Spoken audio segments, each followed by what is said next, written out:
সুপ্রিয় দর্শক, আসসালামু আলাইকুম। আপনাদের সবাইকে স্বাগত জানাচ্ছি এখনকার আলোচনায়। আপনাদের সঙ্গে আছি আমি সিরাজুল ইসলাম। দর্শক, অত্যন্ত গুরুত্বপূর্ণ অন্তত 4টি বিষয় নিয়ে আপনাদের সাথে এখন আলোচনায় থাকবো। আশা করি আপনারা শেষ পর্যন্ত সঙ্গে থাকবেন। আলোচনার প্রথমেই থাকছে সোমালিল্যান্ডে ইসরায়েলি সেনা মোতায়েন করেছে। কাকে মোকাবেলার জন্য, কাকে নিয়ন্ত্রণ করার জন্য, কার উপরে নজরদারি করার জন্য, কার বিরুদ্ধে গোয়েন্দাবৃত্তি করার জন্য, কাকে দমন করার জন্য। সোমালিল্যান্ডে সেনা মোতায়েন করে ইসরায়েল কি নতুন কোনো খেলা খেলতে চাইছে মধ্যপ্রাচ্যে? এপাশে গতকাল 23শে জুন মঙ্গলবার ইরানের প্রেসিডেন্ট পাকিস্তান সফরে গিয়েছিলেন। তারাও কিন্তু বসে নেই। তারা পাকিস্তানের সাথে কৌশলগত এবং নিরাপত্তা বিষয় নিয়ে গভীর আলোচনা করেছেন এবং ধারণা করা হচ্ছে খুব অল্প সময়ের ভেতরে চীন এবং রাশিয়ার সাথে যেমন ইরানের কৌশলগত সামরিক চুক্তি আছে, তেমনি পাকিস্তানের সাথে সামরিক চুক্তি হতে যাচ্ছে। তাহলে মধ্যপ্রাচ্যে ভিন্ন মাত্রার একটা সমীকরণ তৈরি হবে, একথা বলাই যায়।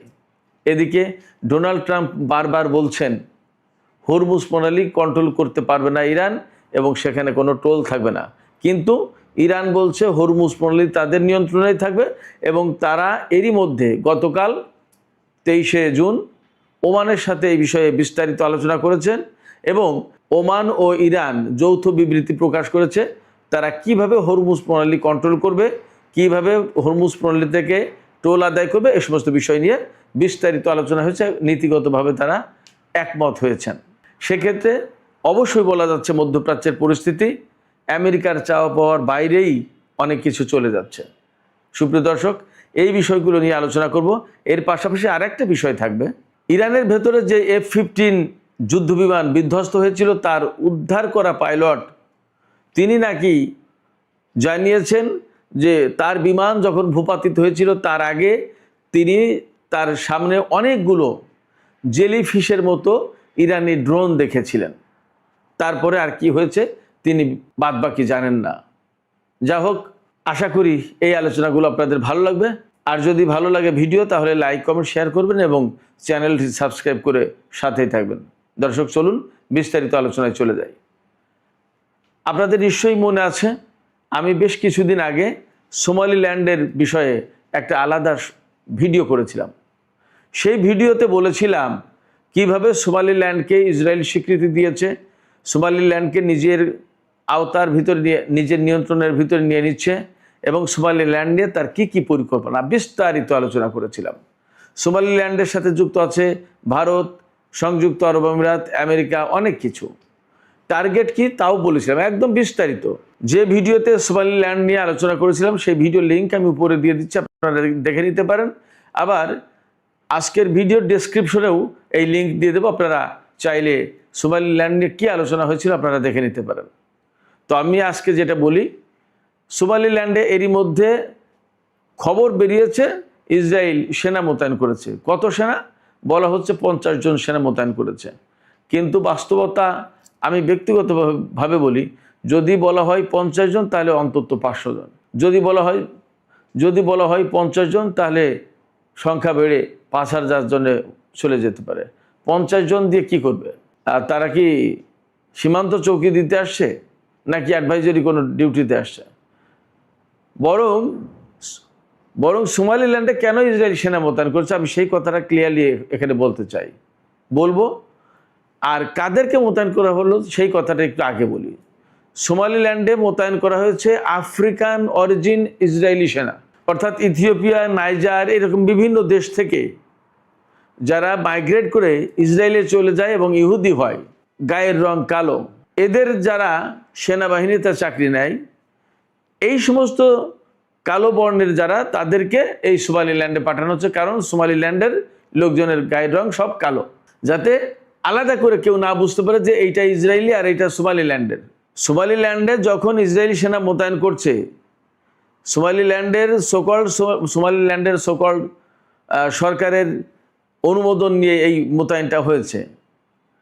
কিন্তু সেখানকার জনগণ কি চাইছে সেটাও একটা দেখার ব্যাপার এবং সেখানে কিন্তু হয়তো ইসরায়েল বিরোধী কোনো শক্তি যদি সোমালিল্যান্ডের ভেতরে ঢুকে ইসরায়েলি সেনাদের বিরুদ্ধে কোনো তৎপরতা চালাতে চায়, তাহলে সহজেই ইসরায়েলিদের সাধারণ গায়ের রং যেটা ফর্সা, এই ফর্সা গায়ের রংওয়ালা সেনা মোতায়েন করলে সহজে চেনা যাবে যে এটা ইসরায়েলের আর এটা সোমালিল্যান্ডের। এই জন্য সোমালিল্যান্ডের মানুষের চেহারা যেমন, গায়ের রং যেমন, তেমন চেহারা তেমন গায়ের রং কালো, এই রকম লোকজনকে ইসরায়েলি সেনাবাহিনীর সদস্য হিসেবে মোতায়েন করছে। পলিসি, তাদের বুদ্ধি এবং চালাকিটা দেখুন। এখন প্রশ্ন হচ্ছে, এই প্রসঙ্গে আমি আরও কিছু কথা জানাই। সোমালিল্যান্ডের প্রেসিডেন্ট হচ্ছে মুসলমান, নাম আব্দুর রহমান।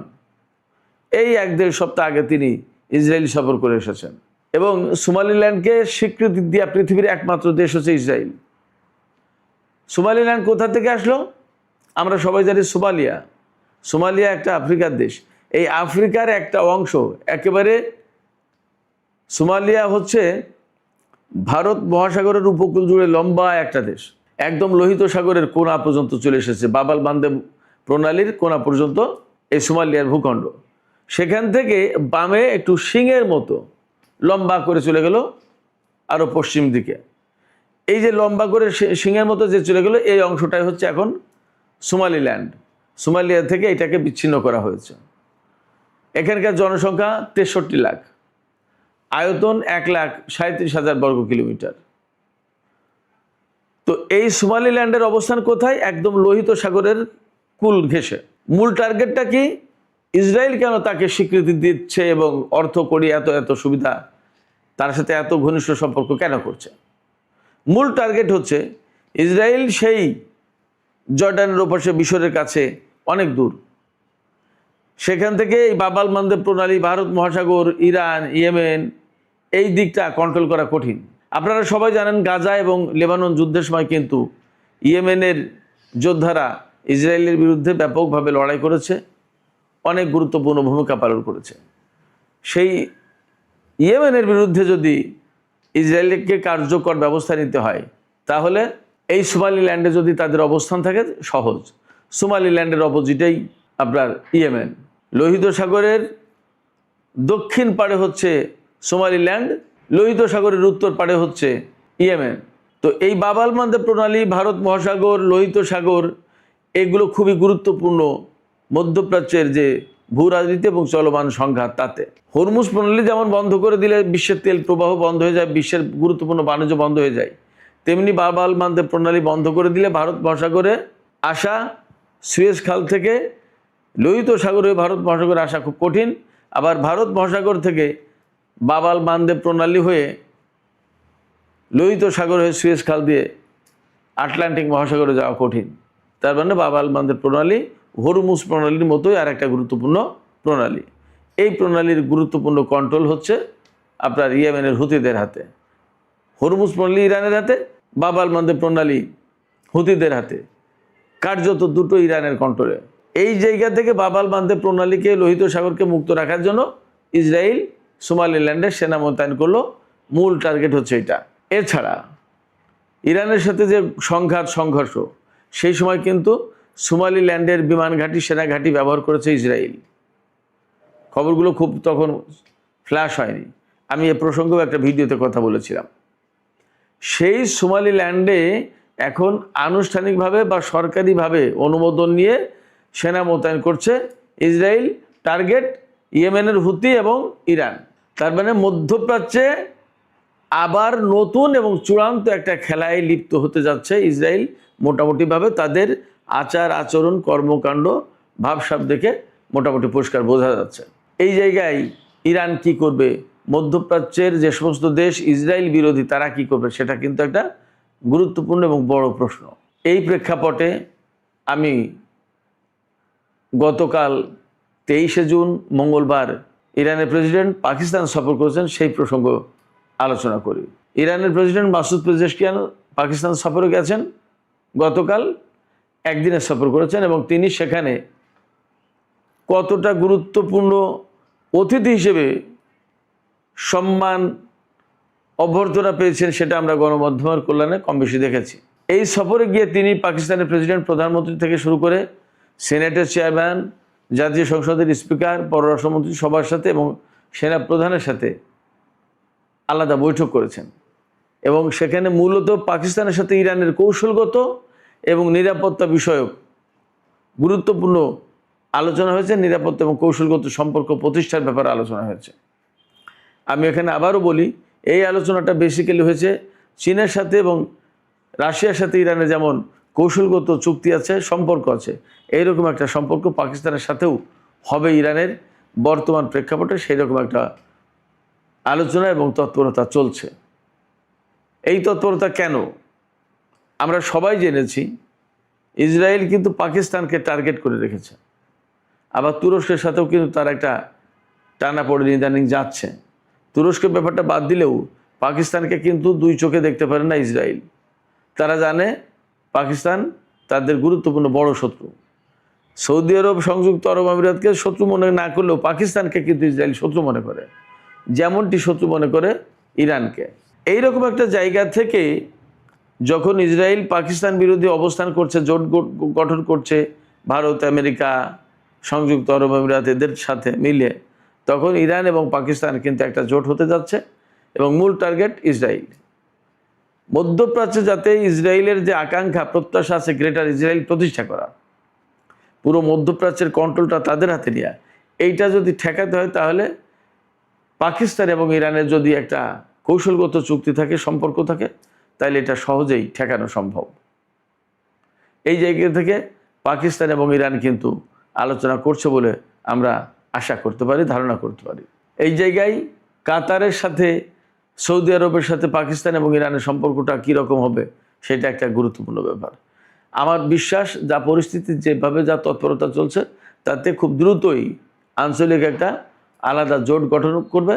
ইসরায়েল যতই মধ্যপ্রাচ্যে তার পরিকল্পনা বাস্তবায়ন করার চেষ্টা করুক, এই জোট সেটা ঠেকিয়ে দেওয়ার চেষ্টা করবে, আমার কাছে তাই মনে হচ্ছে। এদিকে মার্কিন প্রেসিডেন্ট ডোনাল্ড ট্রাম্প বারবার যে কথা বলছেন তা নিয়ে কিন্তু বিরাট একটা অনিশ্চয়তা দেখা দিয়েছে। সেই অনিশ্চয়তাটা কি? আমেরিকা এবং ইরানের ভেতর যে সমঝোতা হয়েছে, সেই সমঝোতা বাস্তবায়ন করা যাবে কিনা, এই সমঝোতা বাস্তবায়নের ভিত্তিতে ইরানের সাথে আমেরিকার চূড়ান্ত চুক্তি হবে কিনা। মার্কিন প্রেসিডেন্ট ডোনাল্ড ট্রাম্প দুটো ব্যাপারে ভিন্ন কথা বলছেন।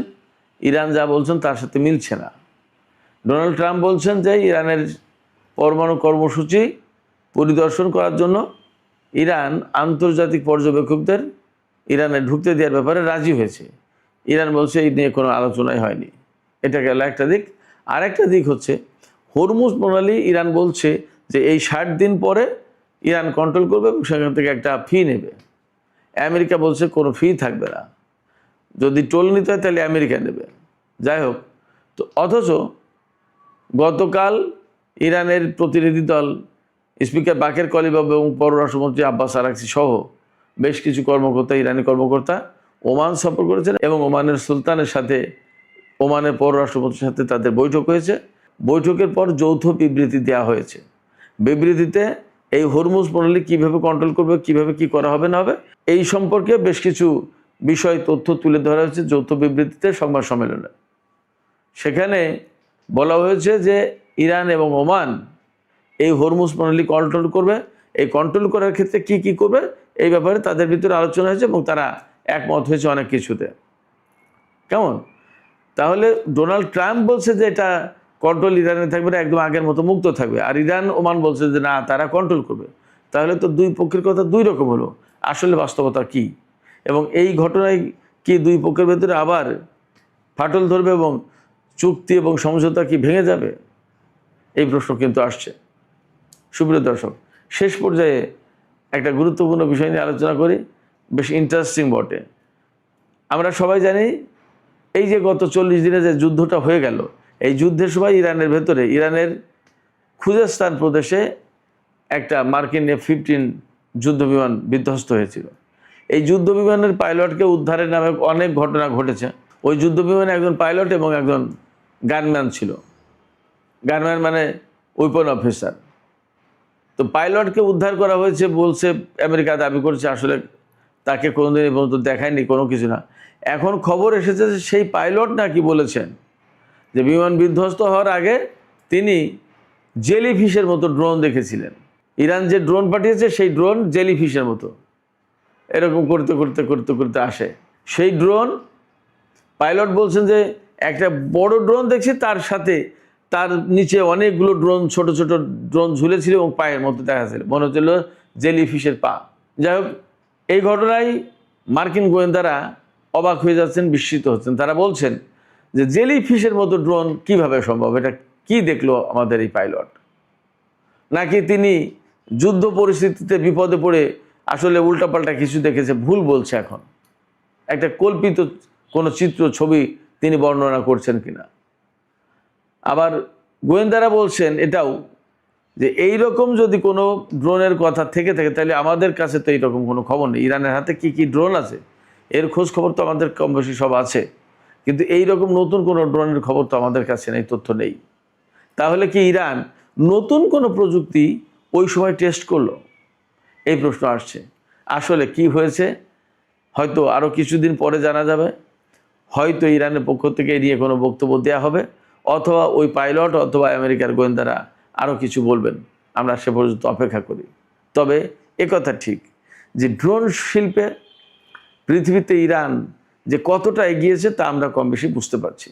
সেক্ষেত্রে ইরানের ড্রোন শিল্প আমেরিকার জন্য, ইসরায়েলের জন্য একটা বড় আতঙ্কের কারণ হয়ে উঠেছে, তাতে কোনো সন্দেহ নেই। আর যদি এই সত্যি সত্যি জেলিফিশের মতো কোনো ড্রোনের অস্তিত্ব থেকে থাকে ইরানের সামরিক ভাণ্ডারে, তাহলে তা ইরানকে যেমন শক্তিশালী করবে, তেমনি তার শত্রুপক্ষকে ভীষণ আতঙ্কগ্রস্ত করে তুলবে, এটাও ঠিক।